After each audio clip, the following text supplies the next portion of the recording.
This is the true story of a crime that occurred in Baliuag, in the Supreme Court case, People of the Philippines versus Pablito Andan. The main subject of our story today is the nursing student named Marian Guevara, 20 years old, who was a nursing student at Fatima School of Nursing in Baliuag. She was a bright young student that was full of dreams. However, her dreams and her family's hopes vanished in one unfortunate day. On February 20th, 1994, at 11 a.m., Marian was found dead by the police in a vacant lot in Baliuag. She was naked from the chest down, with a brassiere and t-shirt pulled up toward her neck. Nearby, police found a panty with a sanitary napkin, along with her faded denim pants, shoes, and a hollow brick close to the scene.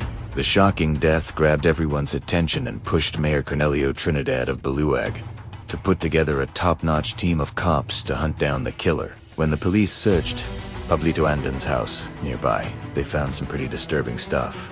Bloodstains on the wall of his pig pen, a pair of wet shorts with reddish-brown stains, a towel with a mark, and a wet t-shirt. Pablito got arrested and taken to the police station for questioning. At first, he denied everything and threw his neighbors, Gilbert Laren and Ronaldo Dizon, under the bus as the real culprits. He claimed he was just a lookout but knew where Marian's bags were hidden. In the end, he helped the police find those bags. The next day, people and media reps were already at the police station, buzzing with anticipation for the investigation results. Mayor Trinidad showed up and headed straight to the investigation room.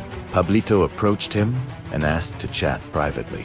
They went into the chief of police's office, where Pablito broke down and confessed to killing Marian. Mayor Trinidad then opened the door for the media and public to hear his shocking confession. After that, Pablito willingly participated in a series of interviews, even reenacting the crime for some broadcasts. Those media clips ended up being used as evidence against him in court. Mayor Trinidad also took the stand to testify about the confession he received from Pablito. It was a whirlwind of events, and things were getting intense. Pablito pleaded not guilty during his arraignment, saying the police pressured him into confessing to the crime. In his defense, Pablito claimed that the extrajudicial confession he made to Mayor Trinidad and the media was inadmissible and violated his rights under custodial investigation. The Supreme Court rejected Pablito's claim, ruling that while he was already under custodial investigation when brought to headquarters, his confessions to the mayor and the media remained admissible.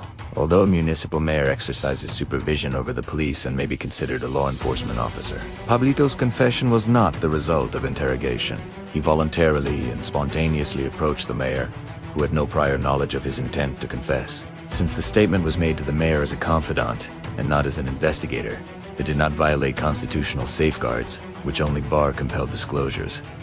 Similarly, his admissions to the media were valid. They were made in response to reporters' questions, not police interrogation, and with his full consent. His open participation in interviews, in public and in the presence of his family, negates any claim of coercion. Reporters are private individuals, not state agents, and thus their questioning does not constitute custodial investigation.